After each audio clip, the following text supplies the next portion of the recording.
ഇന്ന് തന്നെ ഡൗൺലോഡ് ചെയ്യൂ. കാണൂ നിങ്ങളുടെ ഫേവറേറ്റ് ഷോസ്. ഞാൻ ഒരു കാര്യം ചോദിക്കട്ടെ? അല്ല, എനിക്കൊന്ന് അറിയാൻ വേണ്ടിട്ടാ. എന്താ? ശരിക്കും ആശാനി പറയുന്നതിൽ വല്ല പങ്കുണ്ടോ? എടാ, ഈ ഭൂമിയുടെ സ്പന്ദനം എന്ന് പറയുന്നത് തന്നെ ഭൂഗോളത്തിലല്ലേ? അതിന്റെ ഒരു ദോഷം ഇത്. അല്ല,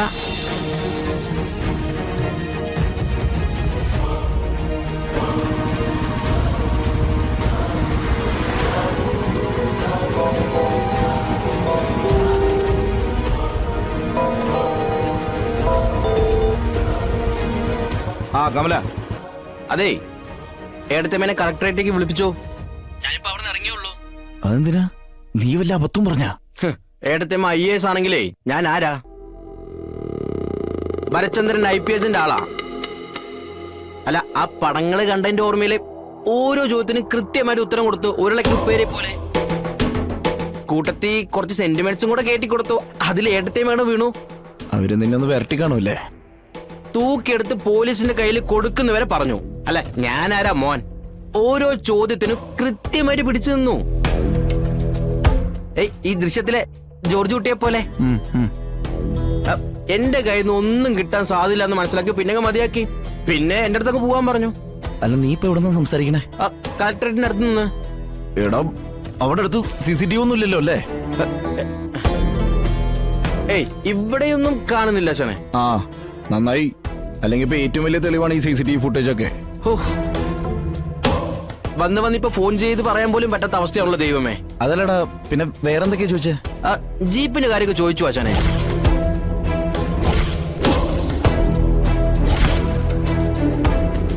അല്ല അച്ഛനെ, ജീപ്പ് കാണാതായോ?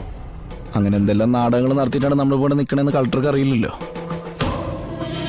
ഈ തലക്കേ IAS സാറിന്റെ ബുദ്ധിയല്ല, അനുഭവങ്ങളുടെ അറിവിൽ നിന്നുണ്ടായ ബുദ്ധിയാണെന്ന് പതുക്കെ മനസ്സിലാവും. കാരണം IAS ബുദ്ധിയല്ലേ, തെളിവ് കിട്ടാൻ താമസം എടുക്കും. എന്തായാലും കാര്യങ്ങളൊന്നും കുഴപ്പത്തിലായില്ലല്ലോ, അതന്നെ ഒരു ഭാഗ്യം. ആശാനെ, ഞാൻ ഒരു കാര്യം ചോദിക്കട്ടെ? അല്ല, എനിക്കൊന്ന് അറിയാൻ വേണ്ടിട്ടാ. എന്താ? ശരിക്കും ആശാനി പറയുന്നതിൽ വല്ല പങ്കുണ്ടോ? എടാ, ഈ ഭൂമിയുടെ സ്പന്ദനം എന്ന് പറയുന്നത് തന്നെ ഭൂഗോളത്തിലല്ലേ? അതിന്റെ ഒരു ദോഷം ഇത്. അല്ല, ആശാനിപ്പോ എവിടെ നിൽക്കുന്നേ? ഞാനേ ആ ഡോക്ടറെ കാണാൻ വേണ്ടി പോവായിരുന്നു. എന്നുവെച്ചാ വീണ്ടും കുഴപ്പം വല്ലതും? അതൊന്നുമില്ല, കാര്യമായിട്ടൊന്നുമില്ല. നിങ്ങളല്ലേ ഈ ചെക്കപ്പ് എന്ന് പറയാറില്ലേ? അതേതായാലും നന്നായി ആശാനെ. അല്ല, നീ എന്താ അങ്ങനെ വെച്ചേ? ഇല്ല, ഒന്നുമില്ല. ഇപ്പഴാ എനിക്ക് ആ പറഞ്ഞതിന്റെ അർത്ഥം മനസ്സിലായതേ. എന്തിന്റെ? അല്ല, ഈ ഭൂമിയുടെ സ്പന്ദനത്തിന്റെ. ശരിടാ, ഞാൻ വിളിക്കാം. ശരി ആശാനെ.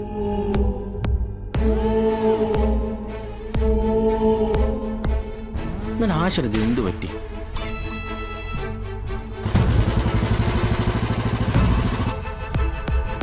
അല്ല, ഇനി ഇവിടെ CCTV വല്ലതുണ്ടോ? കാണില്ല. ഇവിടെ ഇല്ല.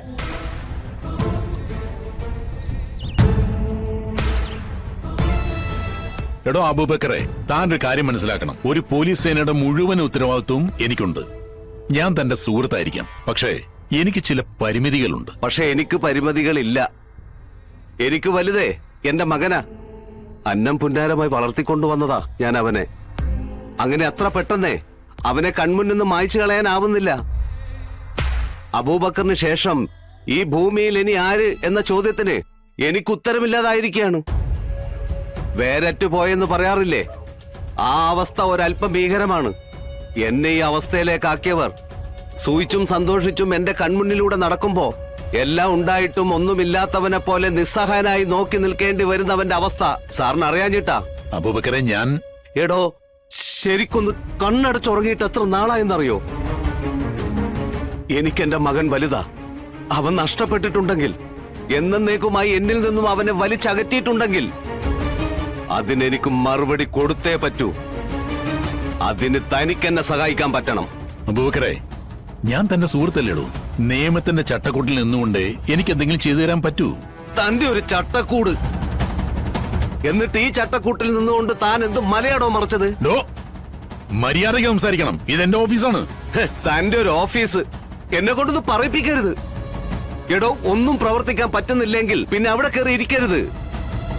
ഇതുവരെ എന്റെ മകൻ എന്തു പറ്റിയെന്ന് ഇതുവരെ നിങ്ങൾക്കാർക്കും തെളിയിക്കാൻ പറ്റിയിട്ടില്ല. മരിച്ചോ? ജീവിച്ചിരിപ്പുണ്ടോ? ഇതുവരെ ഒരു ഉറപ്പുമില്ല. പക്ഷേ എനിക്കറിയാം ഈ കേസ് ഏതെല്ലാം രീതിയിലാണ് പോയിരിക്കുന്നതെന്ന് എനിക്ക് വ്യക്തമായിട്ട് അറിയാം. ഗോപാലകൃഷ്ണൻ അവനാണ് ഇതിൽ തന്ത്രങ്ങൾ മെനഞ്ഞിരിക്കുന്നത്. അവനെ സഹായിച്ചിരിക്കുന്നത് ആ വേലായുധനും വിഷ്ണുവും. ഇവരെ 3 പേരെയും പൊക്കി ഒന്നിച്ചൊന്ന് ചോദ്യം ചെയ്താൽ സത്യങ്ങൾ സത്യസന്ധമായി തന്നെ പുറത്തു വരും. പറ്റുമോ സാറിനെ കൊണ്ട്? പറ്റില്ലെങ്കിൽ പറ, ഞാൻ നേരിട്ട് ഇറങ്ങാൻ പോവുക. എന്റെ മകനെ ഈ ഭൂമിയിൽ നിന്നും ഇല്ലാതാക്കിയവരെ എനിക്കങ്ങ് വെറുതെ വിടാൻ പറ്റില്ലല്ലോ. എടോ, നിയമം കയ്യിലെടുത്ത് നിയമപാലകരെ വെല്ലുവിളിക്കാനാണ് തന്റെ പരിപാടിയെങ്കിൽ അത് ഒരുപാട് ദോഷം ചെയ്യും, തനിക്കും എനിക്കും. എനിക്കെന്ത് ദോഷമുണ്ടെങ്കിലും ഞാൻ അതങ്ങ് സഹിച്ചു. മേലും കീഴും നോക്കാതെ ഞാൻ കള പറിക്കാൻ ഇറങ്ങുക. എന്റെ മകനെ ഈ ഭൂമിയിൽ നിന്നും ഇല്ലാതാക്കിയവരുടെ തല ഞാൻ തന്നെ അങ്ങ് കൊയ്യാൻ പോവുക. ഇത്രയും നാളും തന്റെ വാക്കും കേട്ട് നിയമത്തിന്റെ വഴിയും നോക്കിയിരുന്നിട്ട് എനിക്ക് കിട്ടിയത് അവഗണന മാത്രമാണ്. എടോ, ഞാൻ പറയുന്നു ഒന്ന് കേൾക്ക്. ഇനി താൻ ഒന്നും പറയണ്ട. ആവശ്യം എന്റേതായി പോയില്ലേ? ഞാൻ ഛർദിപ്പിച്ചോളാം എനിക്കറിയേണ്ടതെല്ലാം.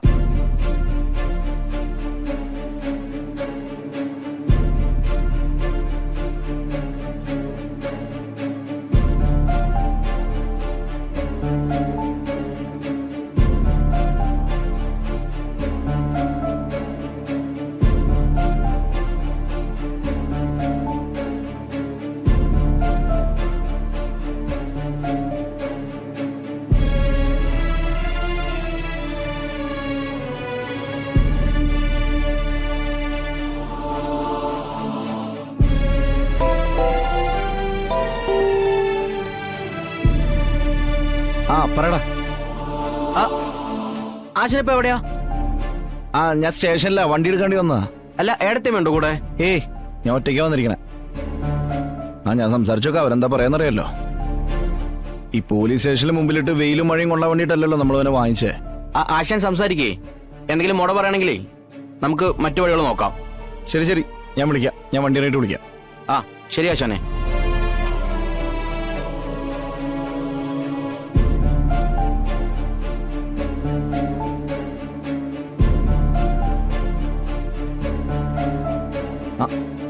ആ രേഷ്മ,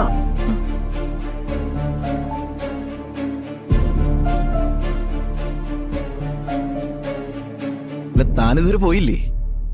ഈ കേസ് എന്നെയും കൊണ്ടേ പോവുള്ളൂ വിഷ്ണു. അത്രയ്ക്ക് പ്രശ്നങ്ങളാ.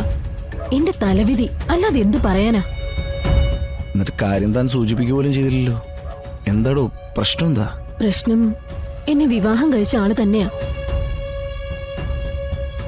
സംഗതി ഡിവോഴ്സ് ആയെങ്കിലും അതങ്ങോട്ട് അംഗീകരിച്ചു തരാൻ അയാൾക്കാവുന്നില്ല. ഒഴിവാക്കി വിട്ടെങ്കിലും അയാൾക്ക് എന്നെ ദ്രോഹിക്കണം, ദ്രോഹിച്ചുകൊണ്ടേയിരിക്കണം.